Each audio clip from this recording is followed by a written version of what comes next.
Мына кече жакында көрдүңүздөр, биздин Жогорку Кеңештин депутатына болгон иш башкаруучунун орун басарынын Үсенованын депутатка болгон мамилесин айтып кетүү ушул жерде зарыл болуп турат. Урматтуу Алмаз Ахунжанович, мен буга чейин да бир топ маселелерди айттым элем да.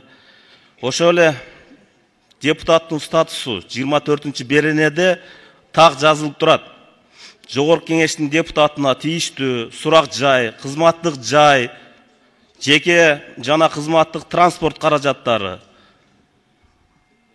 Ушуга байланыштуу бардык документтер текшерүүгө жана тинтүүгө жатпайт деп турат. Биз мыйзамдан чегинен чыгып кетип атабыз. Кат бердиби, күтүп туруш керек эле, жок, андай кылбай биздин депутаттын бардык буюмдарын эшикке алып чыгып тыштап койду. Бүгүнкү күнү жай бербестен. Бул, урматтуу депутаттар, биз өзүбүздү өзү сыйлабастык болуп атат бул жерде. Өткөндө Нуржигит Кадырбек бул жактан жакшы айтты эле, 90-ыбызды алдыга коюп алып эле кууп кетип атат да. Болбойт эми мындайчы.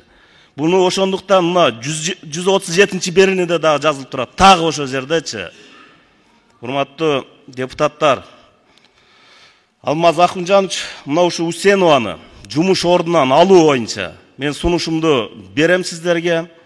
Андан сырткары Конституциянын 1-беренесинде так жазылып турат да. 4-пунктунда Кыргыз Республикасынын эли эгемендиктин ээси жана мамлекеттик бийликтин жападан жалгыз булагы болуп саналат деп турат.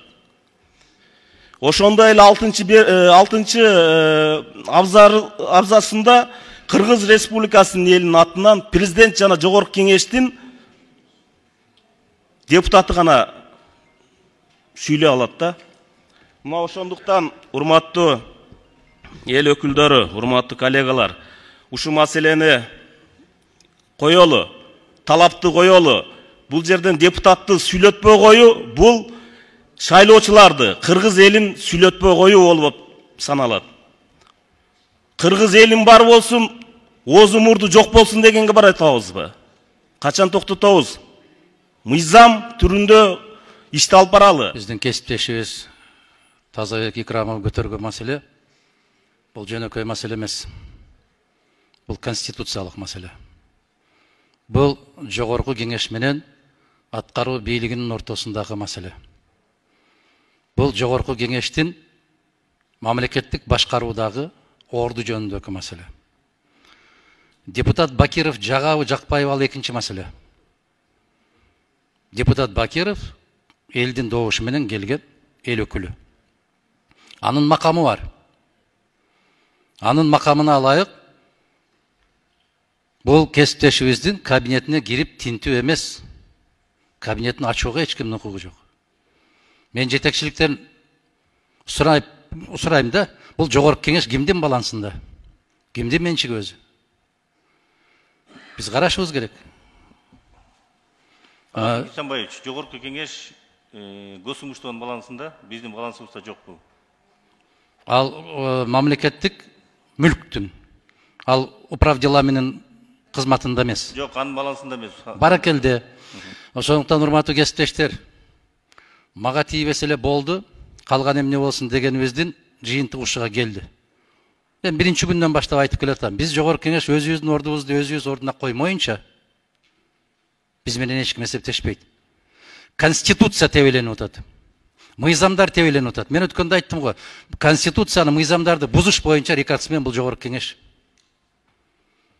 Биз эгер кесиптешибиздин кадыр баркын, анын конституциялык макамын ушул жерден коргой албай турган болсок, шайлоочулардын макамын, алардын укугун кандай коргойбуз биз?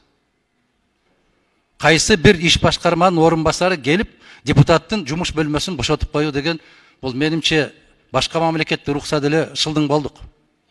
Анан эгерде сен мага жаксаң, сен мени колдоп атсаң, бардык нерсеге уруксаттагы. Эгер сен мага каршы пикир айтып койсоң, мен сага көрсөтөм, кандай шайланып келгениңди билем, кандай шайланып келген бир жылдан бери эмне оозуңарга талкан салып алдыңар беле. Мына ушундай позицияны биз токтотушубуз керек. Мага жакса башкача мамиле, жакпай калса башкача мамиле деген. Ушуну жогорку кеңештин жетекчилиги катарында сиздер кепилдик алгансыздар. Бул маселени жөн койбошубуз керек.